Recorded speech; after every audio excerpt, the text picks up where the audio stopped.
کسی کو مانتے بھی ہیں تو دلیل سے، کسی کو چھوڑتے بھی ہیں تو دلیل سے۔ نہ ہم انتھی محبت کے قائل ہیں، نہ ہم انتھی نفرت کے قائل ہیں، ہم دلیل سے مانتے ہیں، دلیل سے چھوڑتے ہیں۔ ہمارے مذہب میں قطعاً یہ گنجائش نہیں کہ غلام جگانے کے لیے آئے، جملہ اچھا لگے تو اذان بدل دی جائے۔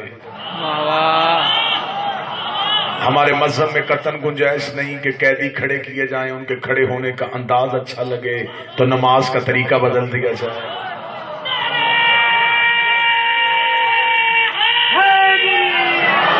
یہ دلیل کا مذہب ہے، یہ قرآن کا مذہب ہے۔ یہ جو پہلے نے حلال کیا ہے وہ 12ویں تک حلال ہے، جو پہلے نے حرام کیا ہے وہ 12ویں تک حرام ہے۔ یہ دلیل کا مذہب ہے۔ ہم اللہ کو وحدہ لا شریک سمجھتے ہیں، بے مثل و بے مثال سمجھتے ہیں، خالق کون و مکان سمجھتے ہیں، اور 14 کا بھی خدا سمجھتے ہیں۔ ہم نے توحید بھی مانی ہے تو دنیا سے علیحدہ۔ ہم آج زمانے سے پوچھے تم نے اللہ پہچانا، وہ کہتے پہچانا، ہم کہیں گے کیسے پہچانا؟ وہ کہیں گے ہم نے دلیلوں سے پہچانا۔ ہم نے کہا وہ دلیلیں بتائیں، وہ دلیلیں کیا ہیں؟ زمانہ کہے گا جتنے اللہ کو ماننے والے ہیں، توحید پرست ہیں، جو صرف یا اللہ مدد کے قائل ہیں، اگر ان سے پوچھا جائے تم نے اللہ کو کیسے پہچانا ہے تو وہ کہیں گے ہمارے پاس چند دلیلیں ہیں، ان دلیلوں نے بتایا کہ اللہ ہے۔ توجہ پوری رکھیے گا صاحبان، ہمیں دلیلوں نے بتایا کہ اللہ ہے۔ ہم نے کہا کہ وہ کون سی دلیلیں ہیں؟ انہوں نے کہا سورج نکل کے بتاتا ہے کہ کوئی اللہ ہے، چاند غروب ہو کے بتاتا ہے کہ کوئی اللہ ہے، ہوائیں چل کے بتاتی ہیں کہ کوئی اللہ ہے، بارش برس کے بتاتی ہے کہ کوئی اللہ ہے، انسان خلق ہو کے بتاتا ہے کہ کوئی خالق ہے، انسان مر کے بتاتا ہے کہ موت دینے والا ہے۔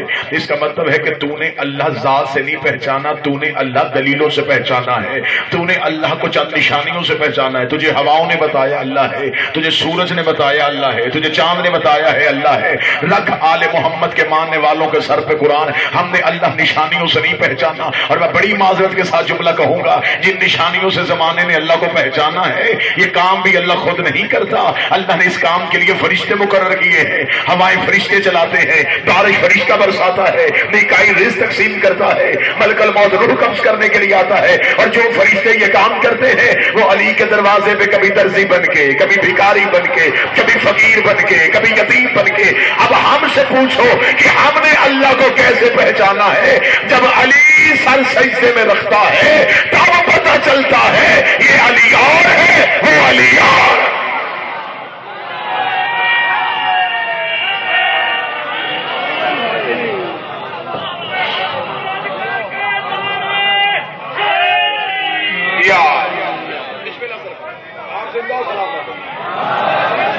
ہم نے اللہ نشانیوں سے نہیں، بسم اللہ۔ اب میں اردو ادب کا ایک جملہ کہہ دیتا ہوں، ہم نے اللہ نشانی سے نہیں، علی کی پیشانی سے ڈھونڈا۔ بسم اللہ۔ علی کا جھکتا ہوا سر بتا رہا کہ جسے علی جھک رہے ہیں، اس کا مطلب ہے یہ علی الکریم ہے، وہ علی العظیم۔ ہمیں انہوں نے بتایا ہے کہ اللہ ہے، اور ان کی ہے ہی پہ آج تک دنیا کہہ رہی ہے کہ وہ ہے۔ یہ سب سے پہلے انہوں نے کہا تھا کہ وہ ہے، اور انہوں نے سن کے نہیں بتایا تھا کہ وہ ہے، انہوں نے دیکھ کے بتایا تھا کہ وہ ہے۔ پھر دنیا نے ان سے سنا کہ وہ ہے، اور آج لوگ گواہی دیتے ہیں، میں گواہی دیتا ہوں وہ ہے، میں گواہی دیتا ہوں وہ ہے۔ یہ گواہیاں کن کے کہنے پہ دی ہیں؟ وہ کہتے ہیں ان کے کہنے پہ دی ہیں۔ پھر تجھے موت نہیں آتی جن کے کہنے پہ، تو اس کی گواہی دے دیتا ہے، پھر ان کی گواہی سے نماز کیسے ٹوٹ جاتی ہے؟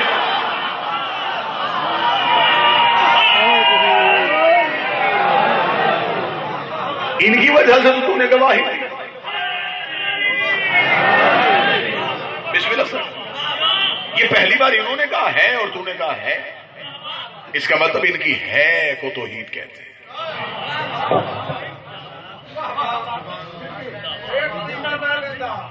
مجھے مولا کی قسم، ہم علی کے فضائل پڑھتے ہیں تو لوگ کہتے ہیں جی ہمارا عقیدہ توحید خطرے میں چلا جاتا ہے۔ تو میں تو ملک کے کونے کونے میں کہہ رہا ہوں کہ جب ہم علی پڑھیں تو اپنا عقیدہ توحید گھٹاؤ نہ، اپنا عقیدہ توحید علی کے فضائل سن کے بڑھاؤ۔ کہ جس کے جھکنے والا ایسا ہے وہ خود کیسا ہوگا؟ کتاب و توحید ہے شیخ صدوق کی ہے، مذہب شیعہ میں پہاڑ جتنا نام ہے شیخ صدوق کا۔ پوچھا ہے صادق امام سے ایک شخص نے آگے، اسے کہا مولا اللہ کسے کہتے ہیں؟ اللہم صلی علی محمد۔ اسے کہا مولا اللہ کسے کہتے ہیں؟ امام نے فرمایا کس کا، تمہارا یا ہمارا؟ کہاں گئے وہ بندے جو جملے سن رہے؟ اسے کہا مولا اللہ دو تو نہیں ہوتے؟ امام نے فرمایا ہر بندے کا خدا اس کے ذہن کے مطابق ہوتا ہے۔ ہر انسان کے ذہن میں خدا کا تصور اور ہے، ان پڑھ کے ذہن میں خدا کا تصور اور ہے، پڑھے لکھے کے ذہن میں خدا کا تصور اور ہے، عالم کے ذہن میں خدا کا تصور اور ہے۔ اب آؤ اٹھاؤ نہج البلاغہ، ہم علی سے پوچھتے ہیں کہ اللہ کسے کہتے ہیں؟ علی نے فرمایا جاہلو، اللہ کو ڈھونڈنے کی کوشش نہ کرنا، جیسے وہ نظروں سے غائب ہے ویسے وہ عقلوں سے بھی غائب ہے۔ آیا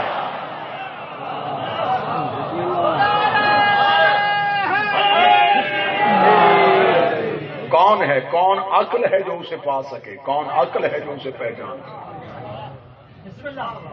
علی فرماتے ہیں وہ عقلوں میں نہیں آتا، وہ عقلوں میں آ جائے تو وہ اللہ نہیں رہتا۔ وہ کسی ایک جگہ پہ بیٹھتا بھی نہیں، کسی ایک جگہ پہ بیٹھ جائے تو وہ جامد ہو جائے، جس میں جمود ہو وہاں توحید نہیں۔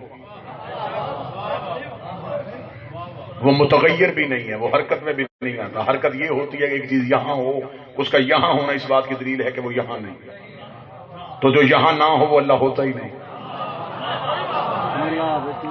نہ وہ متغیر ہے، نہ وہ جمود میں ہے، نہ وہ سکوت میں ہے۔ لوگوں نے کہا پھر ہم اللہ کو کیسے پہچانے؟ اللہ نے فرمایا دیکھو ہمیں، پہچانو اسے۔ ہم کہہ رہے ہیں اگر کتنا آسان تھا ان کے لیے اپنے آپ کو سجدہ کروانا،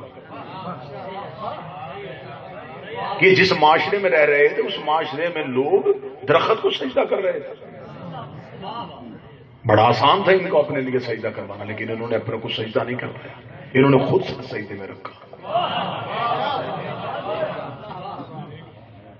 اور یہ میرے مولا علی کا جملہ ہے، میرے ہاتھ میں سونے کا قلم ہو، میں کعبے کی پیشانی پہ جملہ لکھ کے آؤں۔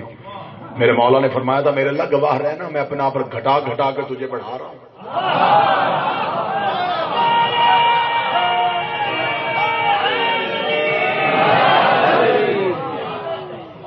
ہم فضائل علی پڑھیں تو کہیں سے لوگوں کی طرف سے نصیری کے نشان، کہیں سے مشرق کے نشان۔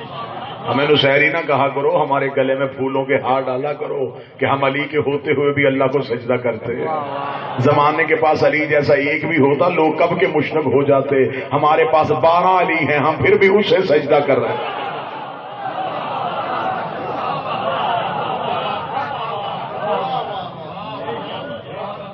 اللہ نظروں میں نہیں آیا، اللہ تو پہچان میں آیا ہی نہیں، اللہ تو عقلوں میں آیا ہی نہیں۔ نظر بھی یہ آئے، بولے بھی یہ، دکھائی بھی یہ دیے، اس نے انہیں سامنے کر کے اپنا آپ چھپا لیا۔ بات مشکل تو نہیں ہو رہی سرکار۔ ایک شخص آ گیا، دہریہ تھا، وہ خلیفہ کے دربار میں آ گیا، حاکم وقت کے دربار میں۔ اسے آگے حاکم وقت کے دربار میں کہا، دوسری خلافت کا دور تھا، اسے کہا جی میں مسلمان ہونا چاہتا ہوں۔ خلیفہ بڑے خوش ہوئے کہ کوئی بندہ ہم بھی مسلمان کریں گے۔ انہوں نے کہا ہاں ہاں جلدی کر، ہم تجھے کلمہ پڑھوائیں؟ اسے کہا جی کلمہ بعد میں پڑھوائیے گا، پہلے سوال کا جواب دے۔ اب حاکم پریشان ہو گیا، اسے کہا ہاں سوال پوچھ، سوال کیا ہے؟ اس نے کہا تمہارے قرآن میں ایک آیت ہے ان اللہ علی کل شیء قدیر، بے شک اللہ ہر شے پہ قدرت رکھتا ہے۔ اس نے کہا بے شک یہ آیت ہے؟ اس نے کہا یہ آیت ہے؟ اس نے کہا ہے۔ اس نے کہا صرف یہ آیت ہی ہے کہ یہ تم مسلمانوں کا یقین بھی ہے؟ خلیفہ وقت نے کہا جی ہمارا یقین ہے، ہمارا اللہ جو چاہے وہ کر سکتا ہے۔ اس نے کہا اب میرا سوال ہے کیا تمہارا اللہ کوئی اور اللہ بھی بنا سکتا ہے؟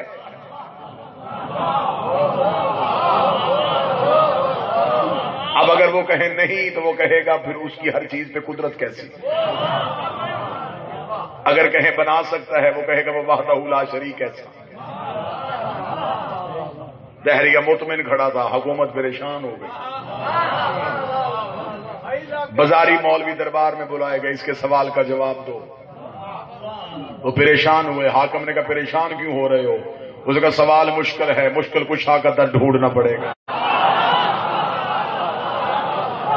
اس نے کہا میں نے تمہیں ہمیشہ کہا میں تمہیں بیت المال سے وظیفے دیتا ہوں، میں نے تمہاری تنخواہیں مقرر کی ہیں، میں نے تمہیں بار بار کہا ہے محنت کرو، مجھے علی کے بغیر سوالوں کے جواب چاہیے۔ علی درمیان میں نہ آئے اور سوال کا جواب دو۔ انہوں نے کہا اگر علی کو بلانا ہے تو پھر تو ابھی جواب ملے گا، اگر علی کو نہیں بلانا پھر دہریے کو 3 دن کا ٹائم دو، 3 دن میں سوچ وچار کریں گے، قرآن کی آیتیں ادھر ادھر سے دیکھیں گے، اوپر نیچے سے دیکھیں گے، کہیں نہ کہیں آیت سے کوئی نہ کوئی جواب تو ڈھونڈ ہی لائیں گے۔ اس نے کہا مجھے 3 دن کا وقت دینا منظور ہے، علی کو بلانا نہیں۔ 3 دن کا وقت دے دیا دہریہ، 3 دن تک انتظار کرتا رہا۔ 3 دن دربار میں سب سے پہلے دہریہ آ گیا۔ دہریہ نے آ کے حاکم سے کہا میرے سوال کا جواب۔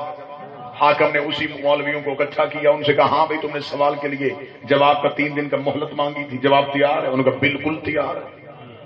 اس نے کہا جلدی جواب بتاؤ۔ اس کا جواب یہ ہے کہ اس کا سر تن سے جدا کیا جائے۔ حاکم نے کہا کس جرم میں؟ اس نے کہا توہین مذہب کے جرم میں۔ اس نے مسلمانوں کے دربار میں کھڑے ہو کے ہمارے اللہ کی توہین کی، یہ دوسرے اللہ کا تصور بھی ذہن میں کیسے لایا؟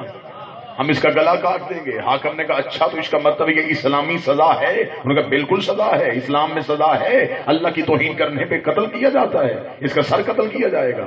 جو ہی جلاد کی ننگی تلوار دہریہ کی گردن پہ آئی، دہریہ نے اونچے لہجے میں کہکا لگایا۔ حاکم نے کہا موت سر پہ ہے، تو مسکرا رہا ہے؟ اس کا مسکرا تیری بے بسی میں رہا ہوں، میں جا رہا ہوں، سوال زندہ ہے۔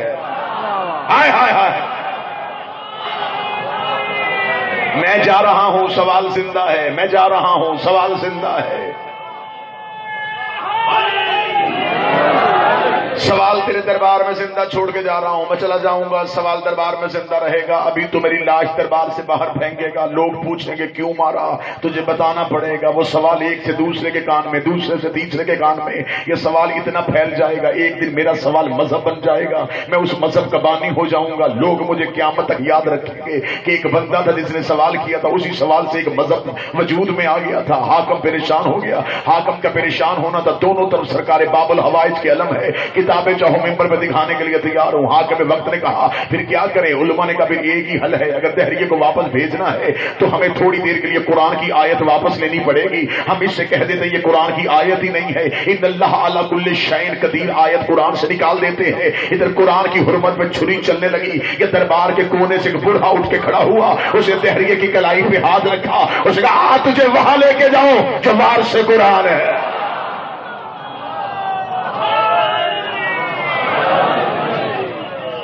دہریہ نے اس کی طرف دیکھا تو جھکی ہوئی کمر الف کی طرح سیدھی ہوئی، سینے پہ منا اہل بیت کا تمغہ لگا تھا۔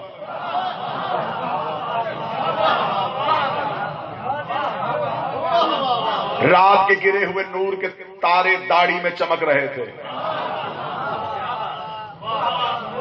ماتھے پہ دہلیز سیدہ کے سجدے کا نشان، چہرے پہ مودت آل محمد، لبوں پہ ولایت علی کی مسکراہٹ۔ آگے آگے جناب سلمان، پیچھے پیچھے دہریہ، جھکی ہوئی کمر سے اپنی نظروں سے صراط مستقیم کا تعین کرتا ہوا سلمان دہلی سے امیر المومنین پہ پہنچے۔ علی کے اندر سے آواز آئی سلمان دہریہ آ گیا۔ دہریہ واپس پلٹا، سلمان نے کہا کیوں جا رہا ہے؟ اسے کہا جو ملنے سے پہلے نام جانتا ہے یہ یقیناً جواب بھی جانتا ہوگا۔ علی نے فرمایا تو نے سوال کیا ہے کہ ہمارا اللہ ہر شے پہ قادر ہے؟ علی نے فرمایا بے شک وہ ہر شے پہ قادر ہے، اب تیرا سوال یہ ہے کہ کیا وہ اللہ کوئی اور اللہ بھی بنا سکتا ہے؟ علی نے فرمایا وہ ایک نہیں 1000 اللہ بنا سکتا ہے، لیکن وہ جتنے بھی اللہ بنائے گا خالق وہی رہے گا، وہ مخلوق کہلائیں گے، خالق تو وہی رہے گا۔